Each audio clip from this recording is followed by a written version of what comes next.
last guy was super creepy. Durumu the Forgotten is a cyclic phase fight where there's a normal baseline set of abilities from the boss that cycle in and out with a colorblind phase and a disintegration beam phase every 3 minutes or so per phase. The boss stays in the center of the room and is alternative tanked with a tank swap mechanic of serious wounds. In addition, a tank might be applied an arterial cut debuff, which must be fully healed off them before it can be removed. Raiders will be spread equally around the room because the boss will do a number of little abilities that raiders have to dance around. The first one is an RNG raider will be hit by a cone effect from the center outwards, and it will do a force of will knockback. He'll do a lingering gaze, which will target 5 random raiders. Shadow Bolt void zones will appear at their locations in 3 seconds, so they have to move out to the rim of the map, the outside of the map, to place the void zone and then get back out. Otherwise, the void zones will clog up the map space and make other mechanics increasingly harder to do. There is an alternate strategy where instead of going to the rim of the map, you go to the exact center, but that's very difficult and likely not the implemented strategy for most guilds. The final mechanic in this standard part of the boss is called Life Drain.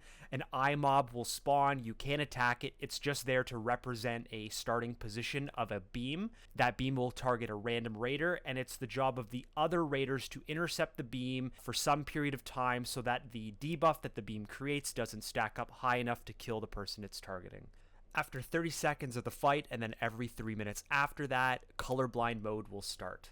Trying to keep it as simple as possible, 3 color cones will spawn in the map during the colorblind phase: red, blue, and yellow.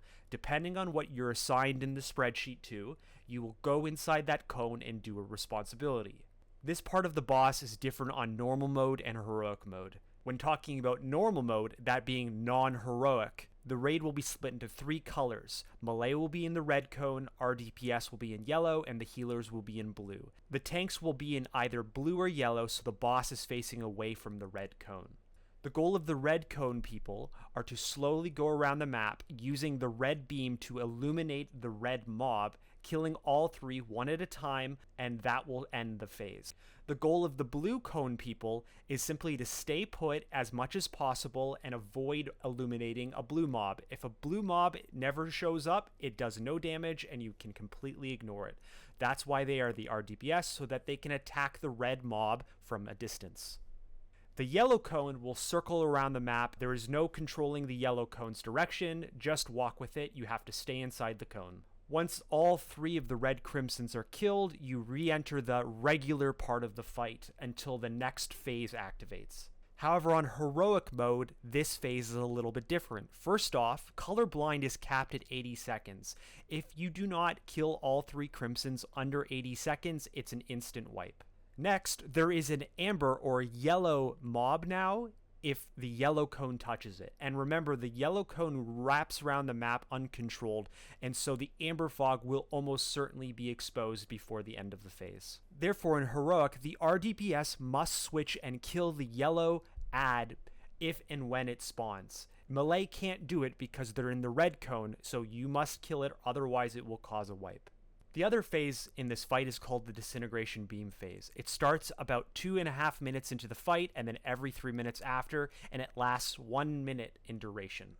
The boss will channel a harmless beam for about 10 seconds in front of him, and then eyesores, little ad guys, will fill the room, initially 1/12 of the room, increasing by 1/12 of the room each second until it's done casting.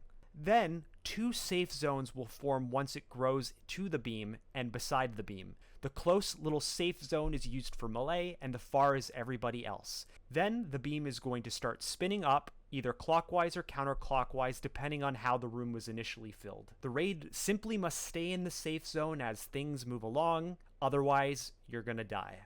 On heroic mode, after the very first disintegration beam, the dark parasite dot will start appearing on random raiders. Raiders must dispel this dot to stop the ramping damage. When parasite is dispelled off a player, they receive a dark plague debuff, which lasts the same duration of the remainder that was on parasite. When you have a dark plague, you spawn an ad every 3 seconds.